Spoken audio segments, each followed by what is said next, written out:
Este tema que vamos a tocar hoy, saliendo del hogar, me parece uno de los temas más hermosos de toda esta serie, pero tiene su toque nostálgico tal vez, o algunos apuntes que son como extraños dentro de nuestra propia vida. Quiero pedirles que abran sus Biblias en Génesis capítulo 27 y vamos a leer desde el versículo 41 hasta el 44, parte A.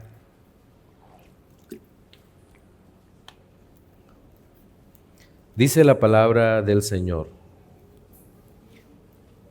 Y aborreció Esaú a Jacob por la bendición con que su padre le había bendecido, y dijo en su corazón: llegarán los días del luto de mi padre, y yo mataré a mi hermano Jacob. Y fueron dichas a Rebeca las palabras de su hijo mayor. Y ella envió y llamó a Jacob, su hijo menor, y le dijo: he aquí, Esaú, tu hermano, se consuela acerca de ti con la idea de matarte.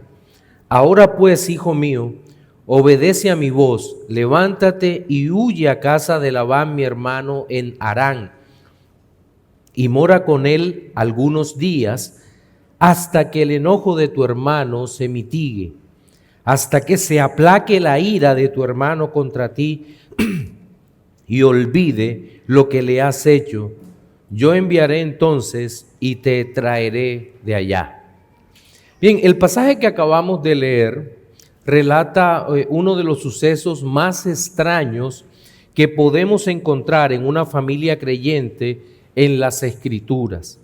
A excepción de Esaú, el hermano profano, pero que tenía mejor conducta moral que Jacob, los demás protagonistas de la narración, si usted lo ve, Isaac, Rebeca y Jacob, eran parte de una familia creyente en donde cada padre tenía a su hijo favorito. Jacob es el escogido de Dios para ser parte de la línea de redención y construir una nación, Israel, que lo glorificara por encima de los demás pueblos de la tierra, y de ese mismo pueblo vendría nuestro Salvador Jesucristo.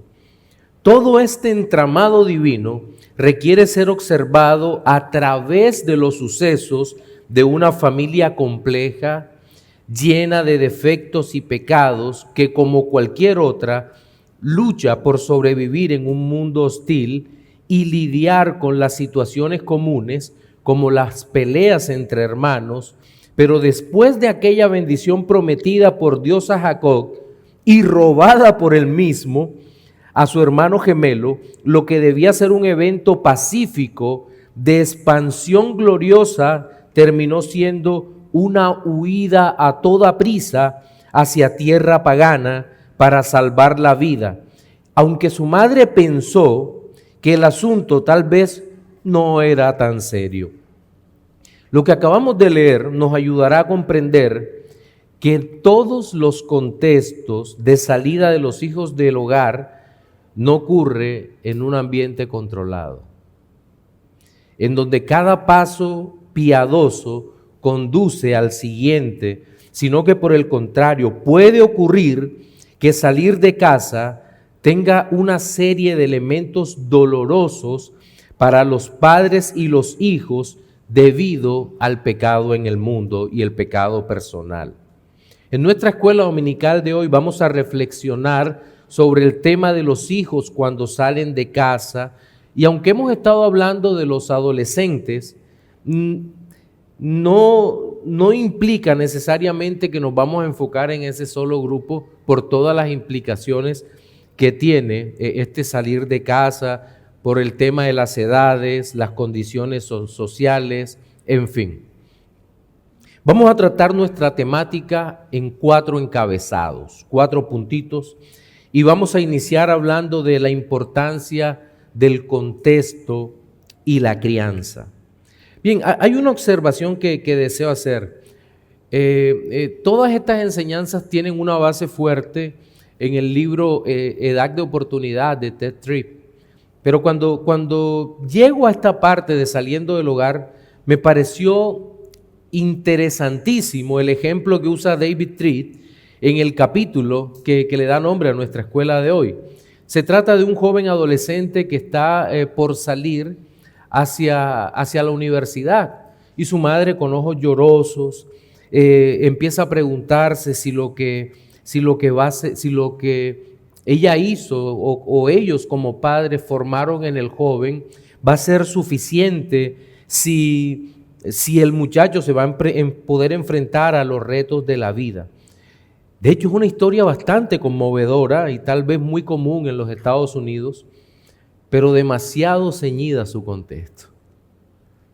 Cuando empecé a revisarlo, yo dije, bueno, yo me preguntaba, ¿qué tan cercano esto es a nuestra realidad y al resto del mundo? Empezando por el hecho mismo de que si usted revisa en Colombia, no creo que hay universidades internas para que los jóvenes pasen 4 o 5 años profesionalizándose y luego salir a la sociedad a trabajar.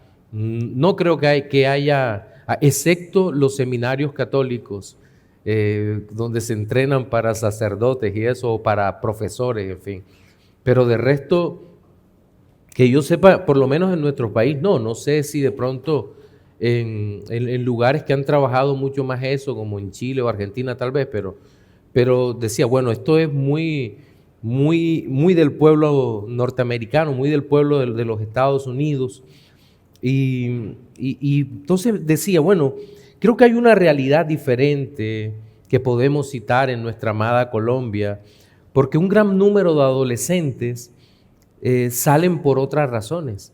Por ejemplo, salen los que tienen que enlistarse al ejército o a alguna de las fuerzas para prestar sus servicios militares, y algunos se van a quedar participando en el conflicto armado, y eso le añade preocupación a los padres, saber que su hijo está metido en medio de los conflictos que ocurren en nuestros países por causa de la droga, de la subversión, en fin.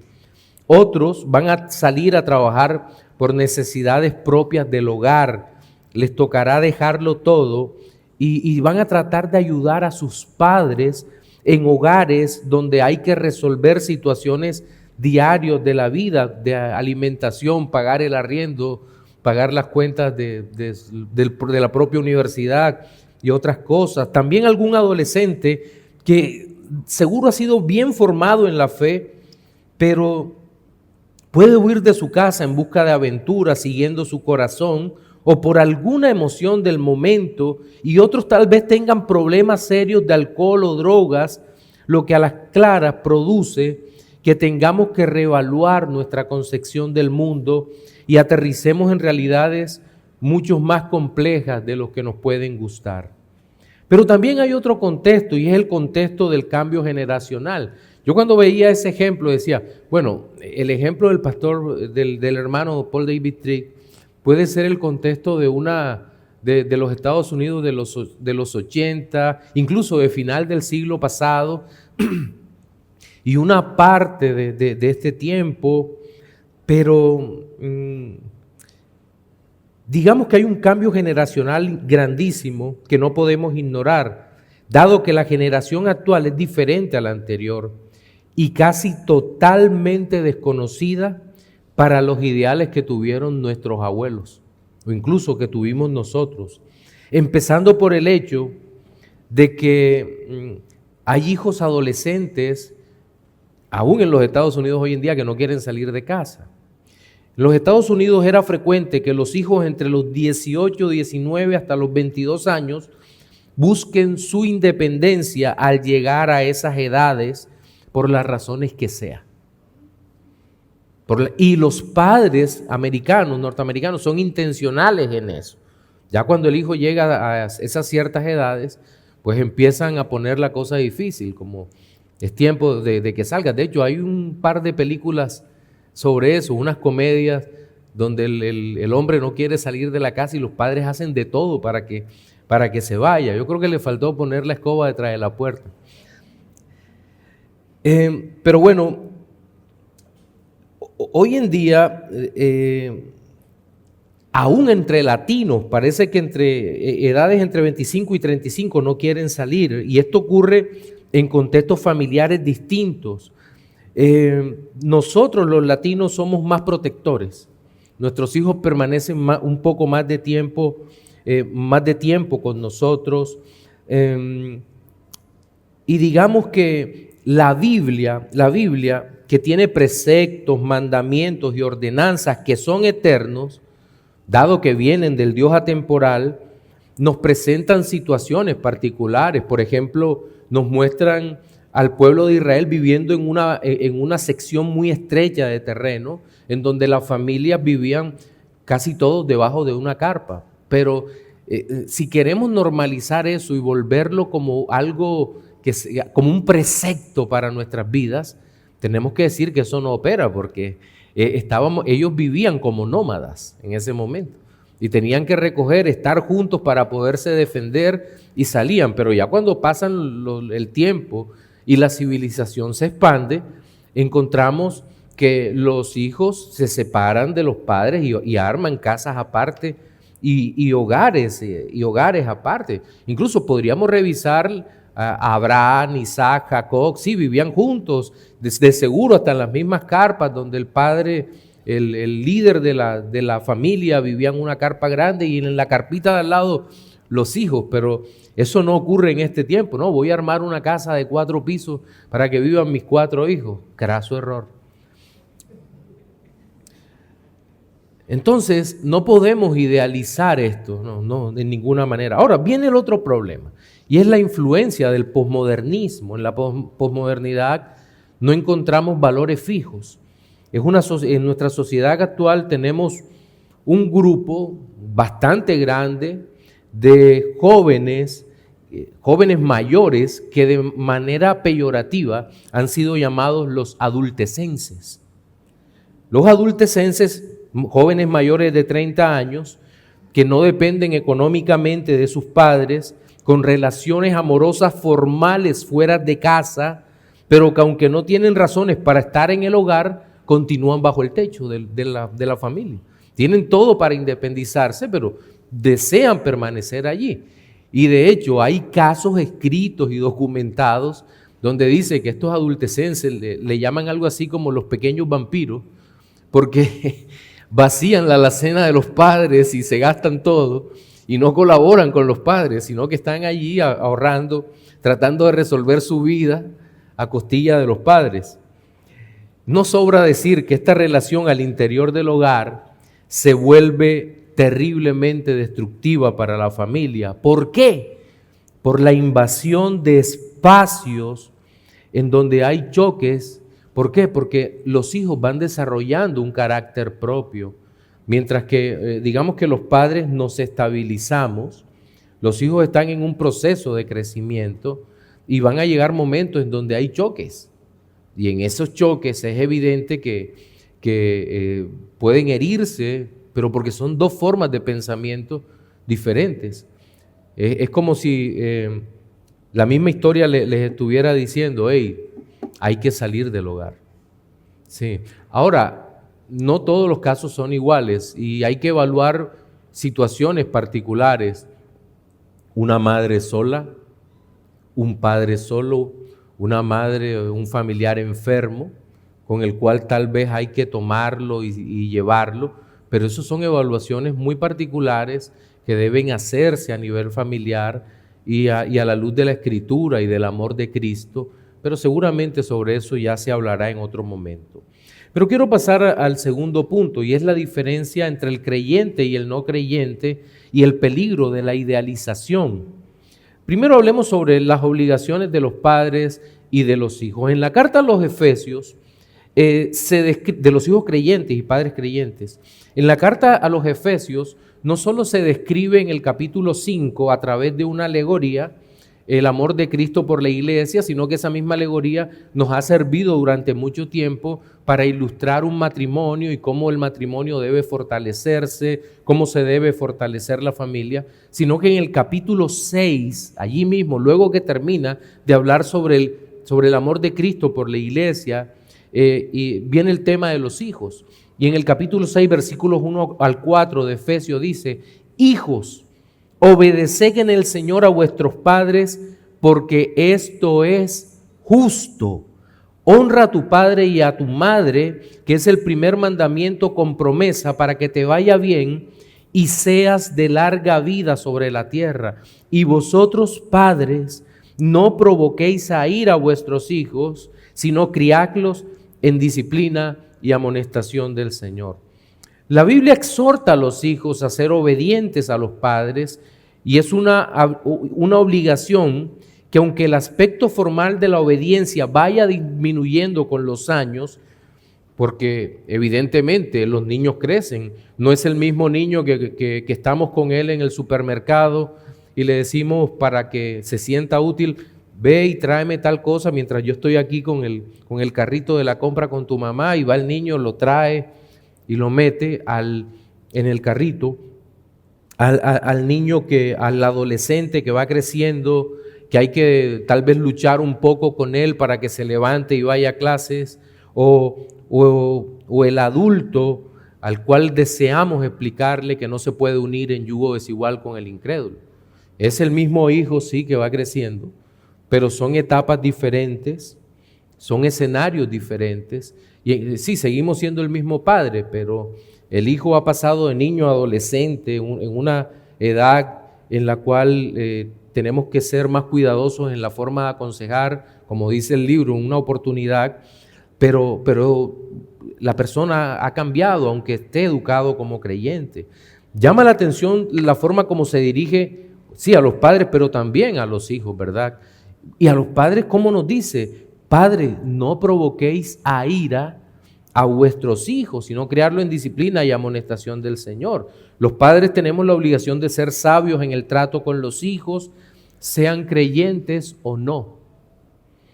Está el ser sabio en el trato, requiere un enfoque bíblico y desechar las cosas que vienen del mundo, cuando especialmente son tan dañinas dentro de la educación cristiana. Bueno, creo que hay dos enfoques principales que nos pueden hacer daño y que los traemos del mundo hacia la fe. El primero de ellos es la idea de que cuando los hijos no son creyentes, debemos deshacernos de ellos de cualquier manera. Ese es un enfoque traído donde nos dicen, y he leído autores que han optado por esta idea, y dicen, bueno, cuando no es creyente es un hijo del diablo que no puedes tenerlo ahí, tienes que sacarlo de casa. Tú dices, un momento, eso depende de muchas cosas. Eso no es así. Yo protesto en esta parte, porque una cosa es un joven que viva de manera disoluta y perversa. Hay un tratadito como de 3 páginas nada más de un puritano en la teología para la familia, y dice, él habla sobre el desastre de tener a un hijo inconverso y lo que produce en el corazón del creyente. Temor, produce ira y una expectativa extraña, y dolor. Temor, ira y dolor. 3 cosas que produce cuando un hijo no es creyente. Dice el temor de la mala noticia, la ira, controlarse, la ira cuando el hijo no obra como debe obrar, y el dolor de saber que puede perderse eternamente. Eso es terrible, y creo que a menos que el hijo actúe de una manera terrible, de una manera disoluta, debe salir de casa, que afecte a sus demás hermanos, en caso de que los haya, o que afecte profundamente a la familia, debe salir de casa. Eso es real. Pero cuando es un inconverso que está sujeto, no debe salir de casa. Cuando es un inconverso que respeta las normas de la casa, que ama a sus padres, debe guardarse. Un hombre, y creo que hay mayor oportunidad de recibir el evangelio cuando está allí cerca de nosotros, hasta el momento en que tenga que salir de casa, ¿verdad? Hay un segundo aspecto, y es el desinterés absoluto por los hijos, que algunas congregaciones han abrazado. De hecho, han llegado a decirles a los padres, no prestes atención a ellos, porque tu verdadera familia es la iglesia. No les prestes atención, déjalos, abandónalos. O como dijo alguna vez uno, sacando de contexto el pasaje, deja que los muertos entierren a los muertos. No, también protestamos contra eso. ¿Por qué? Porque son hijos de un matrimonio creyente y como creyentes debemos ser intencionales en la aplicación de la palabra de Dios, en la predicación.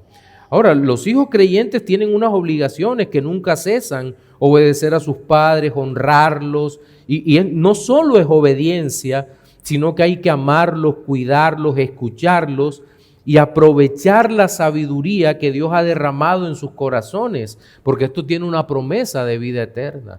Honrad a vuestros padres porque aquí hay una promesa de expandir la vida para los hijos, y es una promesa que se cumple.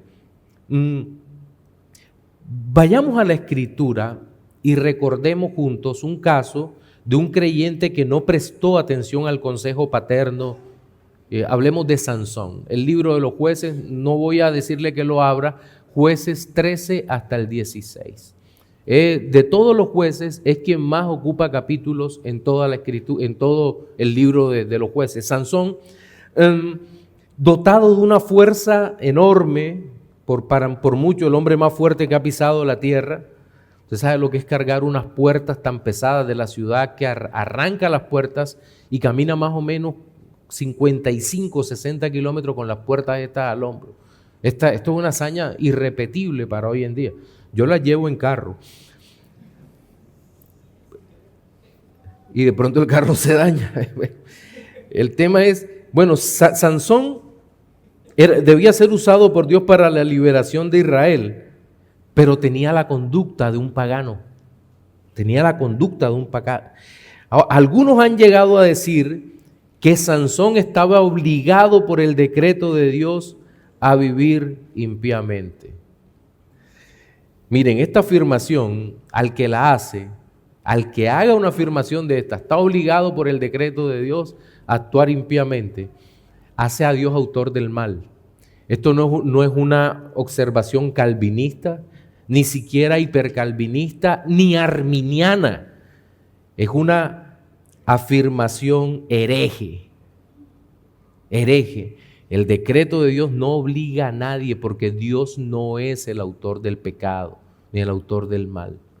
No, Dios no es la causa eficiente del pecado, entendamos esto. Pero volvamos a Sansón. Sansón fue desobediente y sabemos que en la providencia divina el Señor pudo obrar usando los medios que estaban a su alcance, pudo obrar por encima de los medios o contra ellos. Y Dios, que es absolutamente sabio, actuó a pesar de lo pecaminoso de este juez. Pero entremos a la teología especulativa. Pero cuidado, esta no es una especulación sin base, sino una especulación con base en la palabra de Dios. ¿Qué hubiera pasado si Sansón hubiera obedecido a Manoa, su padre, y no hubiera tomado para sí mujeres impías? Seguramente su representación tipológica del Mesías, de Cristo, habría sido mucho más gloriosa que aquella relacionada solo con la fuerza bruta y el juicio sobre los filisteos. Sansón salió del hogar, salió de casa debido a las pasiones desordenadas. Se enamoró de la hija del Timaneo, tomó a la mujer filistea para prontamente enviudar, porque mataron a su mujer. Rápidamente consumió su vida con otras mujeres también incrédulas, pero es evidente cuando reflexionamos en el texto que su labor liberadora hubiese sido más productiva y gloriosa si hubiera obedecido a su padre y hubiera salido del hogar como debía salir.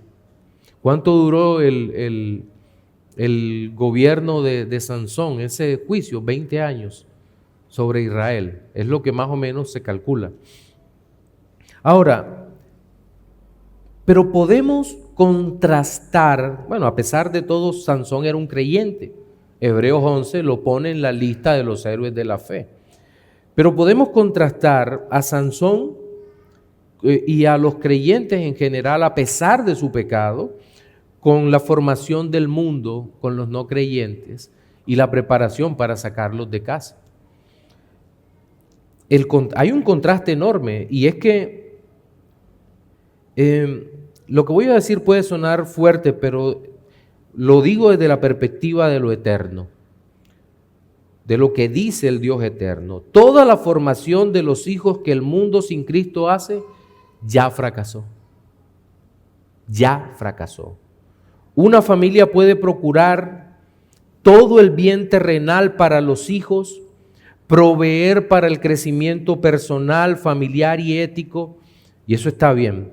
Pero si no conocen al Señor, el final del camino del joven va a ser tan doloroso como el de los peores criminales.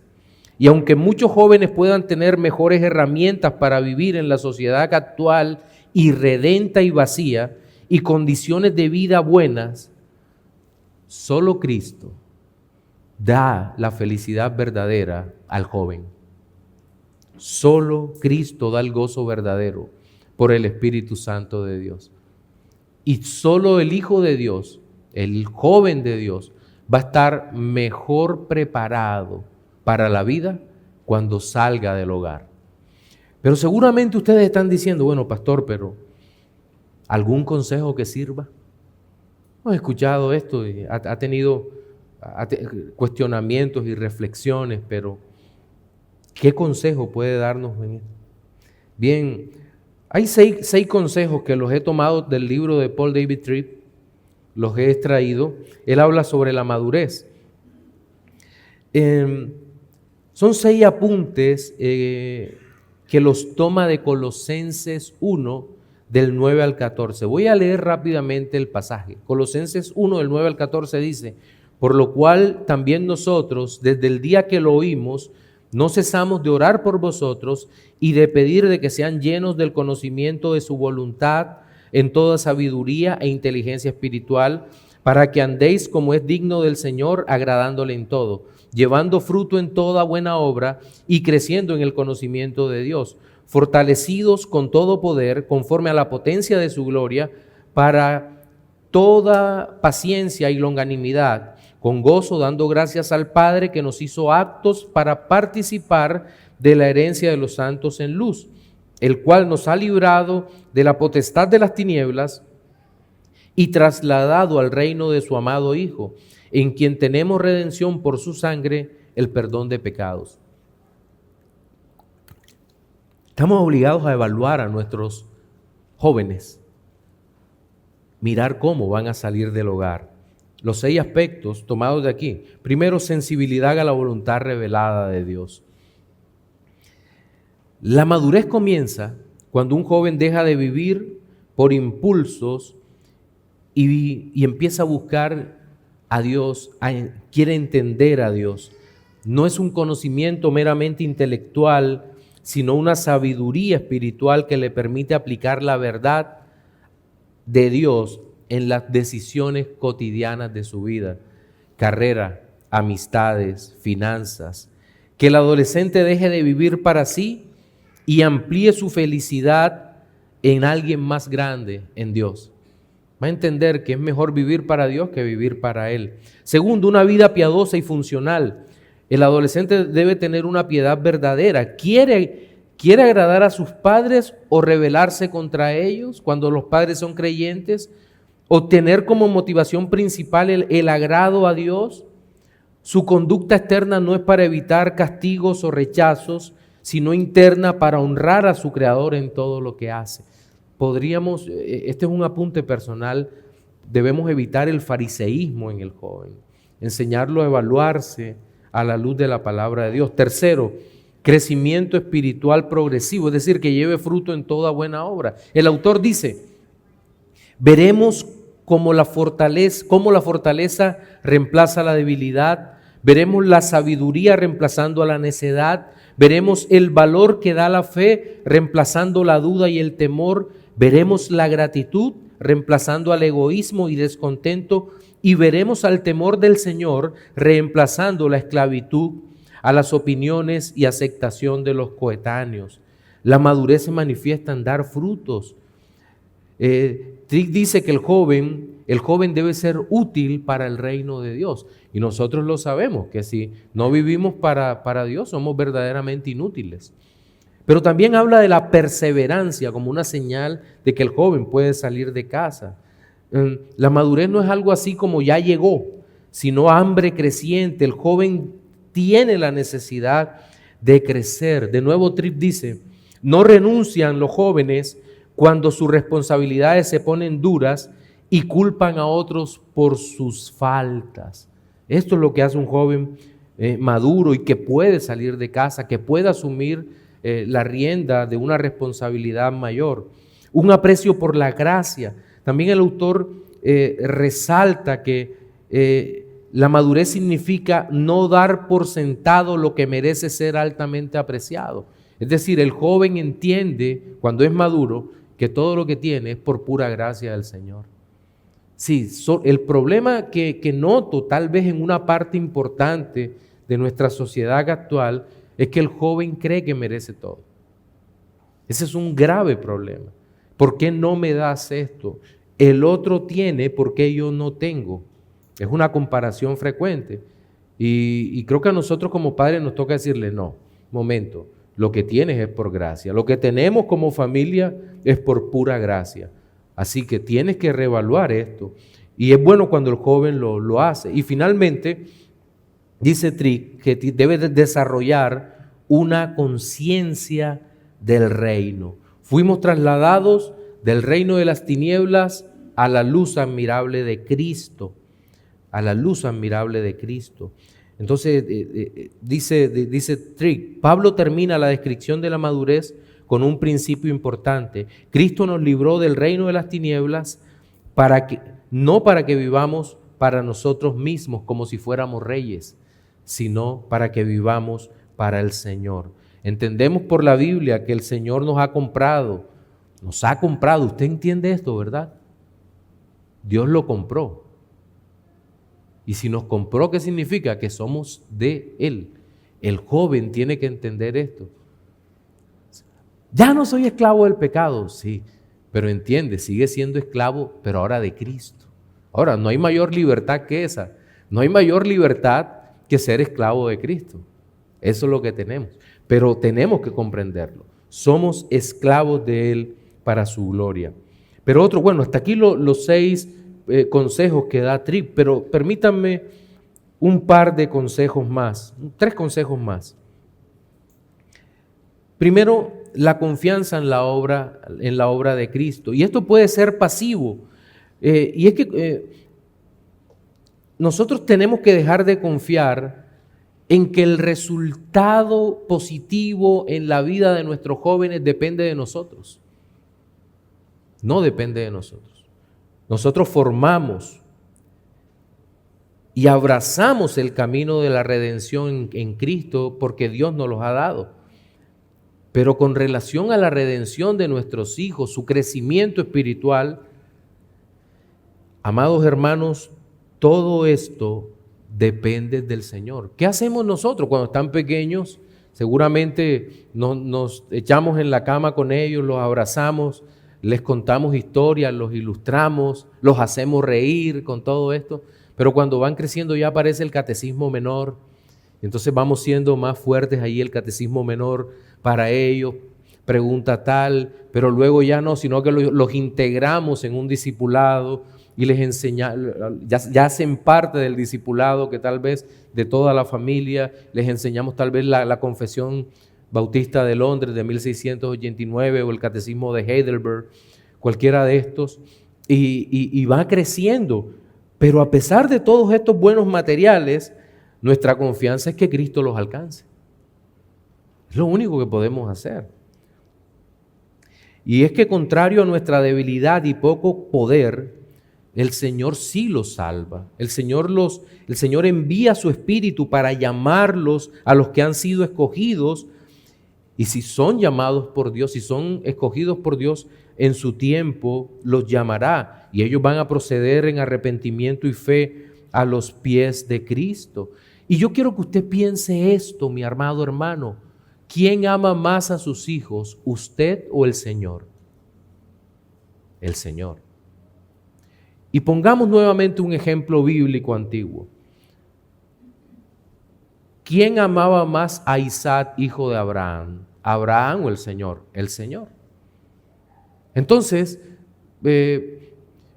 alguna vez hablaba con un conductista y decía, mira, Isaac debió quedar profundamente traumatizado por el tema del sacrificio de su padre. Me dejó pensativo, pero después empezaba a meterme en el texto bíblico y decía, no, un momento. Es que el Señor mostró todo el panorama de la redención. El padre que va con el hijo, camino de 3 días, el hijo lleva la madera en el hombro. Se le hace eso conocido. Va con el hombro, llegan al lugar del sacrificio. Hasta allí, tipológicamente, es una representación del sacrificio de Cristo. Pero llega el momento clave y el Señor dice desde el cielo, no sirve el sacrificio ese. Ven, amo a Isaac, aquí está el sustituto, un cordero. Un cordero. El Señor ama profundamente a nuestros hijos más que nosotros. ¿Cuál es el problema? Nosotros seguimos siendo humanos caídos y nos preocupamos y queremos ser mejores que Dios. Mejores que Dios. Y ese es un problema. Que Dios nos ayude. Otro consejo para aquellos que tendremos que ver salir a nuestros hijos del hogar hacia hogares propios. Nunca dudes del Señor. Jocabec, ¿recuerdan quién era Jocabec? La mamá de Moisés. Sí, la madre de Moisés, cuando estaban asesinando a los pequeños, tomó un canasto, lo impermeabilizó y lo puso en el río Nilo, el río más grande del mundo, lleno de cocodrilos, serpientes, etcétera, etcétera. Ella no dudó porque aquel niño lo vio hermoso, Hebreos 11, y entendió que tenía un propósito para cumplir para la gloria de Dios. Ese propósito tal vez de nuestros hijos no sea liberar a una nación o que nuestros hijos sean predicadores, pero han sido llamados por el Señor, es para su gloria, y por eso no dudemos que Dios cumplirá su propósito en ellos. Dios va a cumplir su propósito en sus propias vidas. No podemos dudar de eso. Ahora, es doloroso muchas veces cuando vemos salir a nuestros hijos de casa por alguna razón. Claro que es doloroso. Miren, yo recuerdo cuando mi pequeña salió para Bogotá a estudiar, 17 años, no sabía ni coger bus aquí. Papi, llévame, papi, recógeme, papi, tráeme. Yo, Dios mío, va para una ciudad de 10 millones de habitantes. Y yo, ¿qué le decía? Tú puedes, tú eres capaz. ¿Qué pasa? Y por acá, ay, mi peladita. ¿Qué pasa? Toca confiar en el Señor. Toca confiar en el Señor. Porque es lo que el Señor nos ha llamado. Nunca dudemos de Él. Pero hay un consejo final en esta parte. No quiero cerrar. Y es muy importante en esta parte. Es: no intentes ser la víctima sacrificial. Padre, no intentes serlo. Algunos padres dan la impresión de querer ser el sacrificio sustituto de sus hijos, que el pecado de ellos sea cargado en ellos y que estos no tengan que rendirle cuenta al Señor por sus acciones.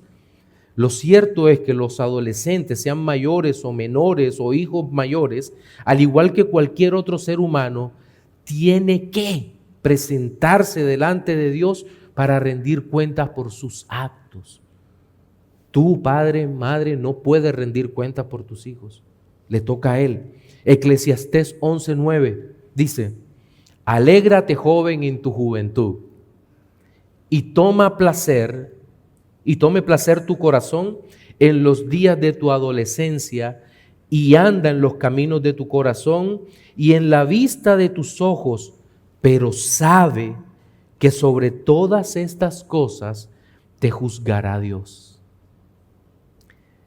Miren, el único cordero que Dios acepta como sacrificio por nuestras vidas es Jesucristo.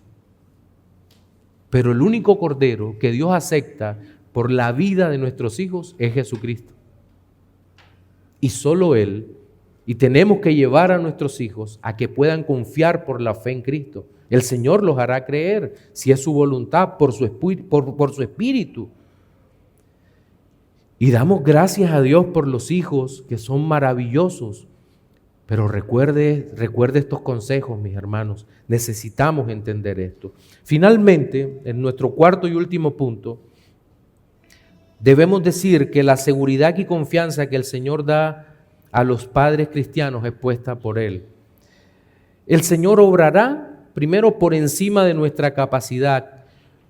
Nuestros hijos tendrán sus propios hogares, van a salir de casa. Eso es lo más probable que suceda y en ese momento nos daremos cuenta que no están más bajo nuestra tutela, bajo nuestro cuidado. Tal vez nos pedirán ayuda, nos pedirán consejo, pero sabemos que quien está obrando ahora en sus vidas, en sus hogares, es Dios. Es Dios, no somos nosotros. Y créalo que confiar aquí en el Señor y saber que Él actúa es preferible al daño que nos hacemos cuando queremos controlarlo todo en la vida de ellos. Déjelo que el Señor los trate. Déjelo que el Señor los trate. Ahora, en ocasiones no vemos resultados inmediatos, eso también es verdad. Nosotros quisiéramos ver resultados inmediatos de Cristo en la vida de los adolescentes y en la vida de los jóvenes, y a veces es frustrante hasta hablar con ellos. Creo que a todos nos ha pasado, ¿verdad? Parece que no estuvieran entendiendo lo que les estamos diciendo, y quisiéramos también que obtuvieran las cosas y vivieran la vida de la manera como muchos la hemos vivido, con disciplina, con sacrificio, con trabajo duro, pero tal vez ellos no vean el mundo así ahora. Tal vez a usted y a mí nos tocó pasar una vida un poco más dura para lograr estar un poco mejor, pero ellos no. Entonces, ¿en qué hacemos nosotros? ¿Qué confiamos nosotros? Confiamos en lo que el Señor hace, en lo que el Señor hará. Sí, eso es importante que lo tengamos en cuenta. Los resultados en el corazón del creyente los va a producir el Señor usando todos los medios que Él considere necesarios. Recuerde a Judá. ¿Se acuerda Judá? Judá es un caso rarísimo, pero se ve el trato del Señor y el resultado se va a ver solo años después. ¿Quién recomienda vender a José?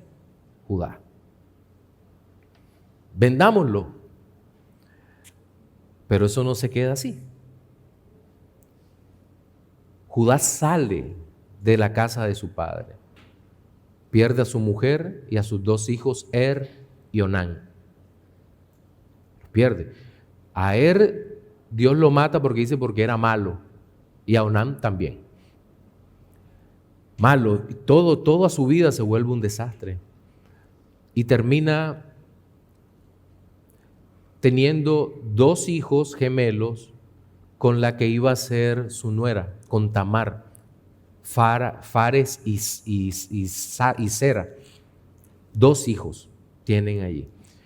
Regresa a su hogar, Dios lo lleva a su hogar, restaura su vida, pero luego hay un evento donde los hermanos van a buscar comida a Egipto y, oh sorpresa, no se dan cuenta, José es el segundo al mando.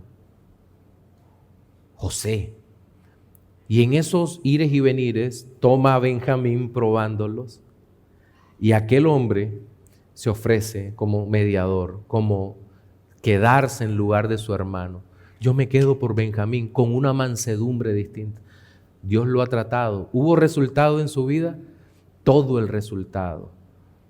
Pero Dios lo pasó por su mano. Algunos dicen, no, que Dios te pasa por el molino. Eso suena bonito. La mano de Dios aprieta mucho más duro, mis amados hermanos. Cuando quedó lo que él quería que quedara de Judá, lo puso otra vez. El resultado de Dios. Padres cristianos, a diferencia del mundo, nosotros no podemos claudicar definitivamente en la labor evangelística con nuestros hijos, con nuestra familia. Tenemos que ser conscientes e intencionales, trabajar en el consejo, en la exhortación, predicando el evangelio en todo momento a nuestros hijos para llevarlos a confiar en Cristo, orar por ellos y orar con ellos, instruirlos, invitarlos a congregarse hasta el día en que ya no estemos en la tierra. Hasta ese día seguimos siendo esas personas canzonas tal vez, pero predicando a Cristo. La palabra de Dios es suficiente. La Biblia promete que nunca regresará vacía y es la única herramienta que tenemos y es suficiente para predicar el evangelio a nuestro Señor. El Hijo eterno del Padre eterno, engendrado, no creado, se despojó a sí mismo tomando forma de siervo. Dejó el hogar celestial para venir a su creación. Y luego que cumplió el propósito redentor fuera de casa, tomó una iglesia santa y la llevó consigo mismo para presentarla ante Dios, ante el Padre. Una iglesia sin mancha, sin arruga, y se cumplió el proceso redentor de Dios. Extendió el reino por la tierra, hizo su iglesia, la formó, una familia, la familia de Cristo. Nuestra labor, amados jóvenes, que saldrán del hogar, sigue siendo la que dijo la Escritura: anunciar las virtudes de aquel que nos llamó de las tinieblas a la luz admirable, para que el mundo conozca que somos de Cristo. Al mundo no le vamos a mostrar cuán exitosos somos, cuán capaces, cuán ricos nos hemos hecho o cuán bellos. No. Al mundo, jóvenes que saldrán del hogar, vamos a mostrarle la obra de Cristo, vamos a reflejar a Cristo para que los nuevos hogares que se formen también le den gloria a Cristo. Amén.